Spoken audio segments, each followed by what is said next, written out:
जय मसीह की मेरे प्यारे भाइयों बहनों, प्रभु यीशु मसीह के मधुर नाम में आप सबों को मेरा नमस्कार।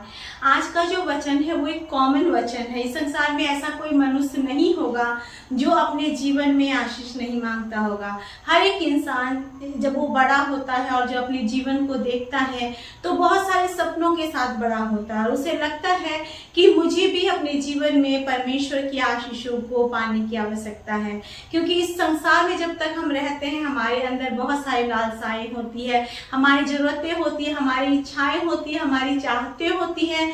और सबसे बड़ी सुखद बात यह है कि परमेश्वर अपने वचन में ये भी बताता है, भजन संहिता 20:4 में जैसा लिखा हुआ है कि वो खुदा है जो हमारी मन की इच्छा को पूरी करने में रुचि रखता है। ऐसा नहीं है कि हमारी मन की इच्छा कुछ हो और परमेश्वर उसे पूरा करना ना चाहे, क्योंकि परमेश्वर को ये बहाता है कि वो हमारे मन की सारी इच्छाओं को पूरा करे और हमें आशीष दे। अब हमारे मन की इच्छाएं पूरी होना, हमें आशीष मिलना, हम दूसरों के लिए ब्लेसिंग बनना, हम समाज में ऊंचे पद पर अपने आप को देखना, ये सब कैसे हो सकता है ना। ऐसे तो बहुत सारे वचन हैं जो कि इस बात को बताता है, how to lead a blessed life, how to lead a happy life, how to lead a prosperous life. अगर हम पुराने नियम में परमेश्वर के दास दासियों को देखते हैं तो हम देखते हैं कि even though they had challenges in their lives, when they followed Lord, when they obeyed God, all were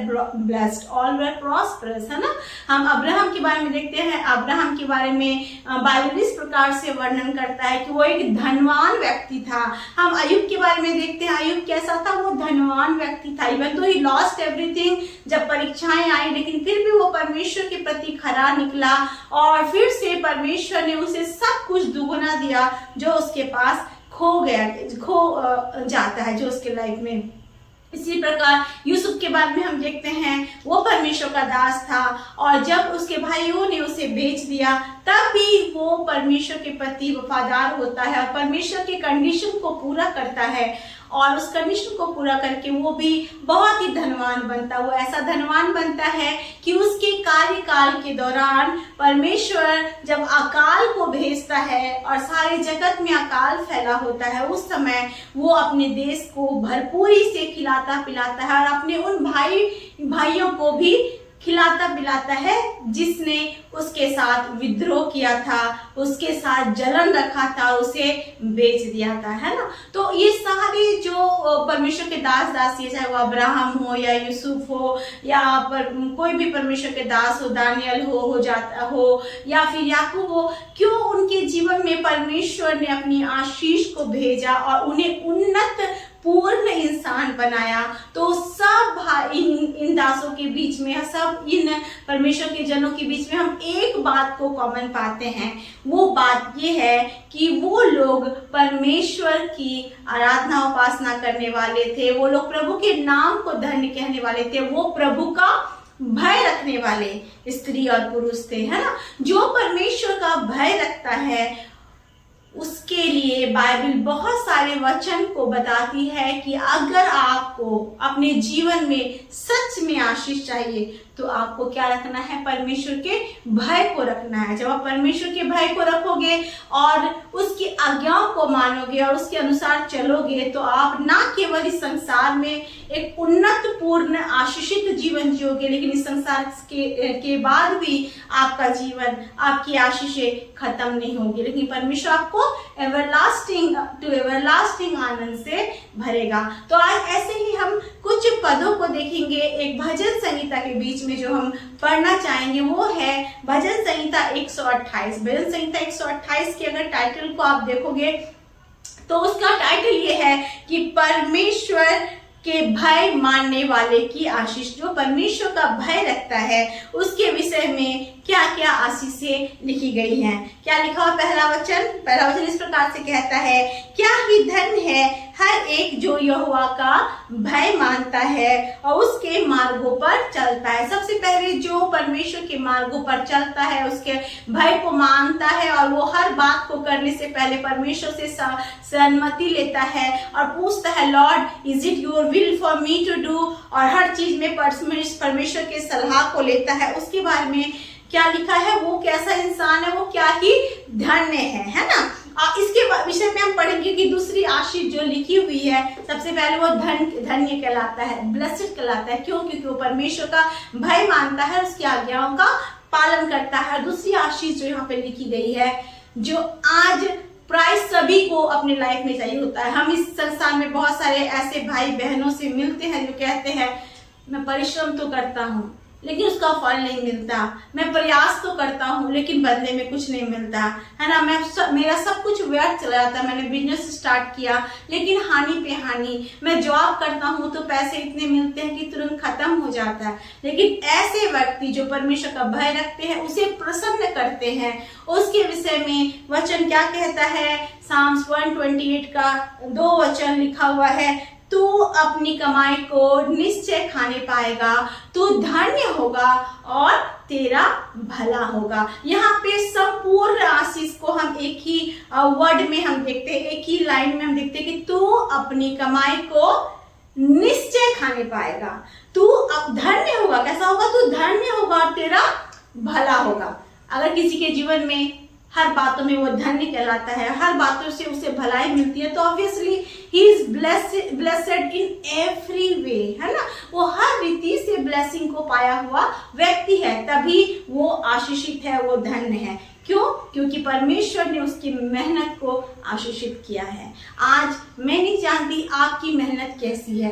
हो सकता है कि आप भी बहुत मेहनत करते होंगे, आप भी बहुत प्रयास करते होंगे, आप भी कठिन परिश्रम करते होंगे, लेकिन कठिन परिश्रम का जो फल है वो एग्जैक्टली आप भोग नहीं पाते हो। मैंने बहुत सारे ऐसे परिवारों को देखा है, ऐसे स्त्रियों को देखा है, ऐसे पुरुषों को देखा है जो कठिन परिश्रम करते हैं, अच्छी सैलरी कमाते हैं, है ना, अच्छी तनख्वाह लेके आते हैं, लेकिन वो तनख्वाह फालतू बातों में, बेकार की बातों में खर्च हो जाती है। कोई मेडिकल बिल पे करने में चला जाता है, कोई अस्पताल में ही खत्म हो जाता है, तो कोई मुकदमा लड़ते लड़ते चला जाता है, किसी की चीजें चोरी हो जाती है, किसी के घर में आशीषित हो जाती है। लेकिन अगर इन आशीषों के पीछे परमेश्वर का हाथ होता है, अगर परमेश्वर हमें कहता है कि I am going to bless your परिश्रम, I am going to bless your labour, तो बातें बिल्कुल डिफरेंट हो जाती है। हम काम करते हैं, जब हम परिश्रम करते हैं तो हमें मेहनत का मीठा फल मिलता है,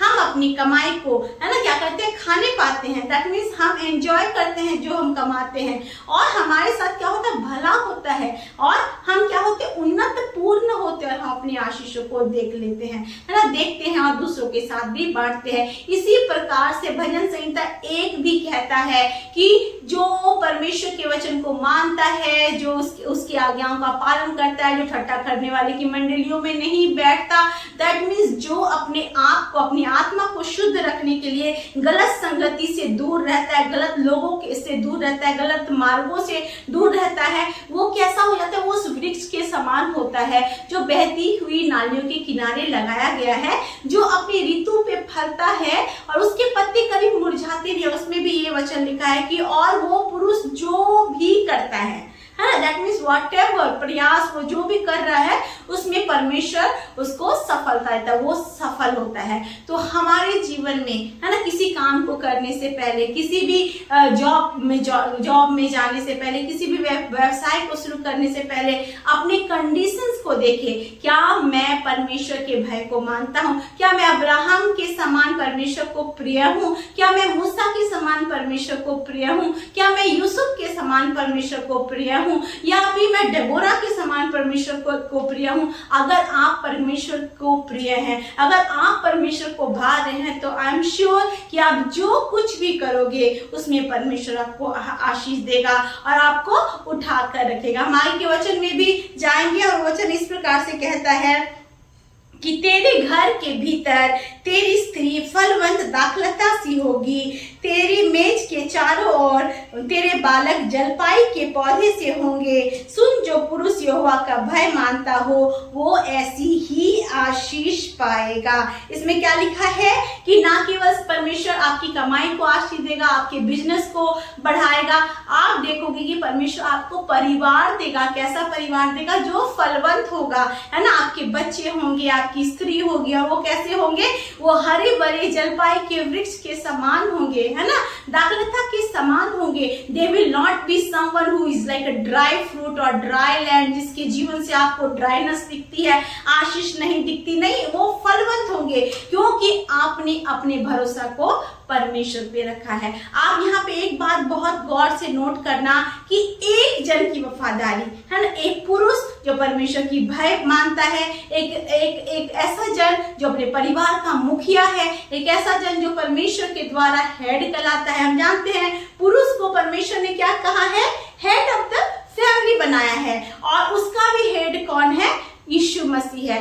अगर वो पुरुष परमेश्वर यीशु मसीह के अनुग्रह तले अपने परिवार को चलाता है और परमेश्वर के कंडीशन को पूरा करता है, उसके भय को मानता है, उसकी आज्ञाओं को मानता है, अपने जीवन को जांचता है प्रतिदिन और उसके अनुसार अपने जीवन को जीता है, तो वो आशीषित नहीं, उसका पूरा उसके साथ ही साथ पूरा परिवार आशीषित होता है। ऐसा नहीं कि मैं अच्छा हूं तो मैं ही आशीष पा रहा हूं, नहीं, परमेश्वर कहता है तू अपनी कमाई को निश्चय खाएगा, तू धन्य होगा, तेरा भला होगा। और उसके बाद यहाँ पे तू जो है वो सिंगुलर है, वो एक जन के विषय में बोलता है। फिर परमेश्वर उसके परिवार के विषय में भी कहता है, तेरे साथ साथ मैं किसको आशीष दूंगा? तेरे बच्चों को आशीष दूंगा, तेरी स्त्री को आशीष दूंगा, तेरे घर को आशीष दूंगा। तो आज हम अपनी आशीषों को, है ना, संकुचित ना करें। अगर हम गलत रास्ते पे चलते हैं, अगर हमारे जीवन से प्रभु नहीं भाता, तो याद करना, ना केवल हम अपनी आशीषों को खोएंगे, लेकिन अपने बाल बच्चों की आशीषों को भी खो देंगे, अपनी वाइफ की आशीषों को भी खो देंगे, अपने हस्बैंड की आशीषों को भी खो देंगे। लेकिन आज अगर हम प्रभु को भाएंगे तो खुद तो आशीष पाएंगे, हमारी मेहनत रंग लाएगी, प्रभु हमारे बच्चे परिवार को भी आशीषित करेगा, उनके जीवन को भी कैसा बनाएगा? जलपाई के वृक्ष के समान बनाएगा, जिसकी लता फैलती जाती है और वो सूखती नहीं। आज मैं नहीं जानती आप कैसे परिश्रम करते हो, लेकिन आज बस मैं आपसे इतना रिक्वेस्ट करूंगी, आप जो भी परिश्रम करते हो उस परिश्रम को करने के लिए आप परमेश्वर के सामने सबसे पहले जाएं और बोले, लॉर्ड सबसे पहले मैं आपको प्रसन्न करना चाहूंगा। Let my life be something that pleases you. जब आप मेरे जीवन से प्रसन्न हो जाएंगे तो ऑब्वियसली मेरे काम भी आशीषित होंगे, मेरा जो परिश्रम है वो व्यर्थ नहीं होगा, मैं सच में आशीषित होऊंगा और मेरे साथ साथ मेरे बाल बच्चे, मेरे परिवार भी आपकी आशीषों को पा सकेंगे। तो आज भले आप जॉब करते हो या फिर आप कोई प्राइवेट सेक्टर में काम करते होगे या फिर आप व्यवसाय करते होगे या फिर आप ऑनलाइन काम करते होगे, आप कुछ भी काम क्यों ना करो, बस एक कंडीशन अपनी लाइफ में रखना कि आप अपने जीवन से प्रभु को प्राथमिकता देना, प्रभु की आज्ञाओं को मानना और प्रभु को प्रसन्न करना, जैसे अब्राहम ने किया, अयूब ने किया, दानियल ने किया, यूसुफ ने किया, देबोरा ने किया, एस्तर ने किया, रूथ ने किया। और उनके जीवन के बारे में आज तक हम पढ़ते हैं कि how God turn their misery into blessing, है ना। वो लोग भी दुख से गए, कष्ट से गए, लेकिन परमेश्वर ने उनको बहुत आशीष दिया, बिकॉज दे रिमेन फेथफुल। और प्रभु अपने वफादार बच्चों की आशीषों को नहीं रख छोड़ता, वो जरूर देता है। बाइबल में ये भी लिखा हुआ है, जवान सिंहों को घटी होगी, वे भूखे भी रह जाते हैं, लेकिन जो परमेश्वर के डरवैये हैं उनके जीवन में कोई भली वस्तु की घटी नहीं होगी। मैं प्रियो आपसे मैं रिक्वेस्ट करती हूँ कि आप प्रार्थना करें अपने लिए, प्रभु मैं किसी भी काम को करने से पहले आपको भाऊं। अगर मैं आपको भाऊंगा तो ना केवल आप मुझे आशीष देंगे, लेकिन मेरे साथ साथ मेरा वंश, मेरा जीवन, मेरी सोसाइटी, मेरे फैमिली सब आशीषित होंगे, है ना। तो आइए हम प्रार्थना करें कि हमारा जीवन प्रभु को भाए और प्रभु की भली आशीष हमारे जीवन में फलवंत होने पाए। अनुग्रहकारी महान परमेश्वर पिता, हम धन्यवाद करते इस वचन के लिए प्रभु जो आपने दिया परमेश्वर पिता। सच में प्रभु जब पुराने नियम में पढ़ते हैं पिता, those peoples were someone Lord, they really Lord became your children Abba, they obeyed you completely Abba, they followed you completely, they feared you completely Abba, no matter what the situation brought them Lord, they were really faithful to you Abba। हाँ परमेश्वर पिता, कुछ भी क्यों ना हो परमेश्वर पिता, हमने प्रभु आपके दास दासियों के जीवन से देखा है कि वो लोग वफादार रहे। यूसुफ को जब प्रभु पिट में डाला गया, प्रभु एक गड्ढे में डाल दिया गया, तब भी वो वफादार था प्रभु।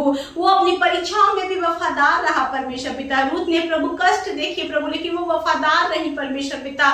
इस तरह परमेश्वर पिता आपके लोगों के लिए उपवास प्रार्थना किया, आपके वचन को सुनी और वफादार रही परमेश्वर पिता। Abraham was faithful, Moses obeyed you अब्बा। इसी प्रकार हर एक दास दासी जिनके जीवन में आपने बहुत ऐसे कार्य किया, वो सब ने आपकी आज्ञाओं का पालन किया पिता। मैं प्रार्थना करती हूँ आज उनके समान हम भी अपने जीवन को प्रभु आपको सौंपे और हमारा जीवन आपको भाए परमेश्वर, ताकि हम नहीं प्रभु, हमारा पूरा खानदान, हमारे बाल बच्चे, हमारा हाउस होल्ड आपकी आशीषों को ले सके पिता। हम विश्वास करते हैं प्रभु आप ऐसा करने जा रहे हैं और आप हमारी परिस्थितियों को बदल के आज के बाद हमारी कमाई व्यर्थ में नहीं जाएगी, कोई मेडिकल में नहीं जाएगी, मुकदमे में नहीं जाएगी, फालतू में खर्च नहीं होगी, लेकिन वो कमाई आशीषित होगी पिता। हमारी जरूरतें पूरी होगी, हम कमाई को खाएंगे, हम धन होंगे, हमारा भला होगा, हम जो भी काम करेंगे उसमें आपकी आशीष हम पर उतरेगी पिता। जितने भाई बहन मेहनत करते हैं उनको लगता है उनकी मेहनत का फल नहीं मिलता, प्रभु आप उनकी मेहनत को प्रभु आशीषित करना प्रभु, ताकि सच में प्रभु आपकी गवाही देके प्रभु आपके नाम को महिमा दे सके प्रभु, और वो अपने जीवन से आपको प्रभु महिमा दे सके परमेश्वर पिता। क्योंकि जब हम अपने जीवन से आपको महिमा देंगे, जब हमारा जीवन आपको प्रसन्न होगा प्रभु, तो बाकी सारी वस्तुएं भी अच्छी होगी, भली होगी और उन्नत पूर्ण होगी पिता। आपका धन्यवाद। सबको चुना, सबकी जरूरतों को पूरा करना, हर एक कष्ट को दूर करना, आपके हर एक के जीवन से प्रभु आपकी इच्छा पूरी हो और आपका वचन पूरा हो, क्योंकि ये आपकी मनसा है कि आप अपने बच्चों को आशीष दे प्रभु। You promise to Lord bless all your kids. अब आपने ये कहा कि मैं तेरी मन की इच्छा पूरी करूंगा, तेरी योजनाओं को सफल बनाऊंगा। किसकी? जो आप पर भरोसा करते हैं पिता। तो हम भी प्रभु अपने जीवन से आपको प्रसन्न करें, आप पर भरोसा करें और सच में आपको प्रसन्न करके एक ऐसा हेड बने अपने परिवार से कि हमारे द्वारा हमारा परिवार का जीवन, हमारा परिवार का परमेश्वर पिता सब कुछ बदल जाए। अगर वो रो रहे हैं तो वो आनंद में बदल जाए, अगर वो आंसू बहा रहे हैं तो आनंद से भर जाए, अगर वो विलाप कर रहे हैं तो नृत्य में बदल जाए पिता। लॉर्ड ब्लेस अस अब्बा, और हमें भी जलपाई के वृक्ष के समान फलवंत कर। धन्यवाद करते, प्रार्थना सुनने के लिए, उत्तर देने के लिए यीशु के नाम से इस प्रार्थना को मांगते हैं और पा लेते हैं। आमीन आमीन। Praise the Lord. God bless you all.